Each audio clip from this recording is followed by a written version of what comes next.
خباب بن ارت رضی اللہ عنہ نے بیان کیا کہ ہم نے نبی کریم صلی اللہ علیہ وسلم کے ساتھ صرف اللہ کے لیے ہجرت کی۔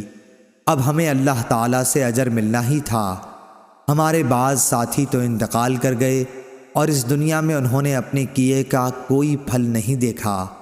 مصعب بن عمیر رضی اللہ عنہ بھی انہی لوگوں میں سے تھے، اور ہمارے بعض ساتھیوں کا میوہ پک گیا اور وہ چن چن کر کھاتا ہے۔ مصعب بن عمر رضی اللہ عنہ احد کی لڑائی میں شہید ہوئے۔ ہم کو ان کے کفن میں ایک چادر کے سوا اور کوئی چیز نہ ملی، اور وہ بھی ایسی کہ اگر اس سے سر چھپاتے ہیں تو پاؤں کھل جاتا ہے، اور اگر پاؤں ڈھکتے تو سر کھل جاتا۔ آخر یہ دیکھ کر نبی کریم صلی اللہ علیہ وسلم نے ارشاد فرمایا کہ سر کو چھپا دیں اور پاؤں پر سبز گھاس اذخر نامی ڈال دیں۔ صحیح بخاری حدیث نمبر 1276۔